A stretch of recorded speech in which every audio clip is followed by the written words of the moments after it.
میرا مالک اللہ، میرا رازق اللہ، میرا محافظ اللہ، میرا مددگار اللہ، میرا پشت پناہ اللہ، میرا دوست اللہ. یہ دوستی ہے اللہ کی جو لب لباب ہے، حاصل ہے ایمان کا. اسی کا نام ولایت ہے. اولیاء اللہ کے سروں پر سینگ نہیں ہوتے. جس کے دل میں ایمان راسخ ہو چکا ہو وہی اللہ کا ولی ہے. جسے اللہ پر یقین ہو چکا ہے وہی اللہ کا ولی ہے. جسے یقین ہے اللہ میرے ساتھ ہے، میرا مددگار، میرا پشت پناہ، میرا ساتھی، میرا دوست، میرا محبوب، میرا محب. اللہ اہل ایمان سے محبت کرتا ہے. واللہ یحب الصادقین. ان اللہ یحب الذین یقاتلون فی سبیلہ صفا کانہم بنیان مرصوص. اللہ محبت کرنے والا، اہل ایمان محبوب، اور اہل ایمان محبت کرنے والے اللہ محبوب. والذین آمنوا اشد حبا للہ. آپ تصور کیجئے جسے یہ رشتہ ایمان یا رشتہ ولایت حاصل ہو جائے، الا ان اولیاء اللہ لا خوف علیہم ولا هم یحزنون. آگاہ ہو جاؤ، اللہ کے دوستوں کے لیے نہ کوئی خوف ہے نہ کوئی حزن ہے. اور میں بیان کر چکا تھا، خوف اور حزن کے خاتمے ہی کا نام امن ہے. زوال خوف، زوال حزن. یہ خوف اور حزن کیوں آتے ہیں بار بار؟ اللہ تخافوا ولا تحزنوا، دونوں آ گئے. الا ان اولیاء اللہ لا خوف علیہم ولا هم یحزنون، پھر وہی دو. وہ کیوں ہے؟ خوف ہوتا ہے کسی مستقبل کی بات کا، یہ نہ ہو جائے، وہ نہ ہو جائے، یہ نقصان نہ پہنچ جائے، یہ تکلیف نہ ہو، یہ غضب نہ آ جائے. خوف ہے مستقبل سے. حزن ہے یہ کیوں ہوا، یہ نہیں ہونا چاہیے تھا، یہ میرا فلاں چیز میرے ہاتھ سے جاتی رہی، فلاں موقع نکل گیا، اور بیٹھے ہوئے ہیں اندر ہی اندر کوڑ رہے ہیں، صدمہ ہے اور رنج ہے. اور جو اللہ پر ایمان رکھتا ہے وہ جانتا ہے ما اصاب من مصیبت فی الارض ولا فی انفسکم الا فی کتاب من قبل ان نبرأها ان ذلک علی اللہ یسیر لکی لا تعصوا علی ما فاتکم ولا تفرحوا بما آتاکم واللہ لا یحب کل مختال فخور. اس زمین میں یا تمہاری جانوں میں کوئی تکلیف، کوئی مصیبت نہیں آ سکتی سوائے اس کے کہ جو اللہ نے لکھ دی ہو، اس سے پہلے کہ وہ ظاہر ہو. جس کو یہ حقیقت معلوم ہو گئی اس کو یہ طرز عمل اختیار کرنا چاہیے.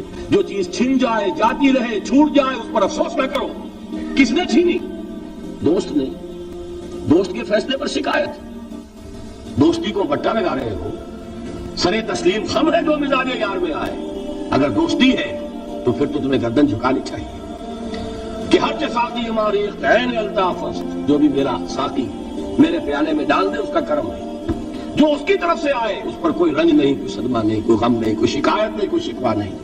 اور جو ہوگا وہ اس کے اذن کے بغیر نہیں ہوگا، اور اس کا اذن ہوگا تو یقیناً میرے لیے خیر ہی خیر ہے. چاہے وہ ناگوار شے ہو، بظاہر مجھے اچھی نہ لگ رہی ہو، میری شارٹ سائٹڈنس میں مجھے وہ نظر آ رہی ہے کہ میرے لیے بری ہے، لیکن قرآن نے کہا ہے عسیٰ ان تکرہوا شیئا وہو خیر لکم وعسیٰ ان تحبوا شیئا وہو شر لکم واللہ یعلم وانتم لا تعلمون.